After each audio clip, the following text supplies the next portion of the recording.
Hello guys, so welcome to another video on Python tutorials, and in this video I'm going to be showing you guys how to collect user input from the user's keyboard. Now most times when you're writing a Python program, you want to collect some input from the user. Maybe your program is based on some input provided by the user, or that should be provided by a user. Maybe for example, you want to write a program that is going to open a file.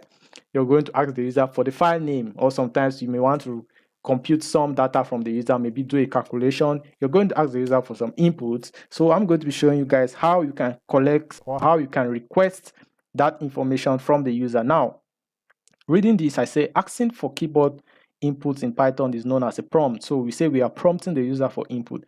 Python allows us to request input from a user's keyboard via prompts. So now here is an example. In this case, I will first print out a statement, and the user is going to see this statement, and then followed by the inputs. Now, whenever Python sees the input statements, you see the cursor blinking on the keyboard, waiting for the user to put in some data and press enter. Now, once the user press enters, whatever the user enters is going to be stored in this identifier. We call that identifier name. Now, in this other case, we have another prompt with a message. A prompt can be either empty or has a message. In this one, the prompt has a message, so the user knows exactly what we are waiting for. In this case, we are asking for the user's age.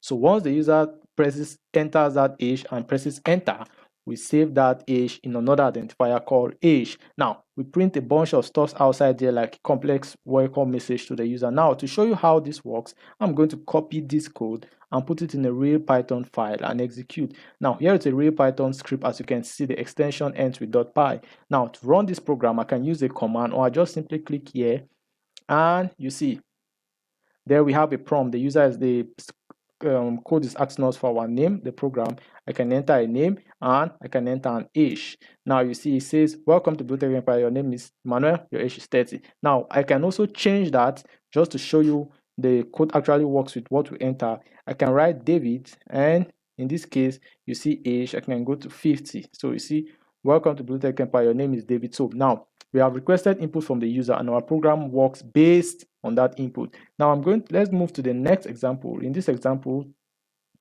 let's see what's happening. In this example, we are collecting two inputs from the user. As you can see, the input statement is a prompt. So we are prompting for the user to enter first number. So the user is going to see this message followed by a prompt. So whatever the user enters, we are going to save it in the variable in the identifier var1. We collect another input from the user and we save in the identifier var2. We use that to calculate the product. For example, we use float because whatever the user enters is considered as a string. We need to convert it to a number to be able to multiply. So in this case, I'm going to teach you guys how to use these statements later on, but we multiply these numbers and we assign it to an identifier product, and then we print a complex string out here. The product of dash and dash is dash. Now let's see how this works in a real Python script. I'm going to copy this, paste it here, and I'm going to save it. As you can see now, if I run this code, you're going to see, okay, enter first number. Let's say in this case I enter 30, and in this case I enter 25. Now it's going to tell me 30 times 25 is 750. Now if I run this again and maybe enter 4 and 10, it's going to say 4 times 10 is 40. Of course, we know it's very correct. All right, let's move to the next example. All right, so here is the next example. Now in this example, we want to continuously collect input from the user. We are using a while loop. I'm going to show you guys how a while loop is used in later videos, but we are using a while loop, and in this while loop, we continuously collect some input from the user and we print out the square of that input. Now this program is going to run forever.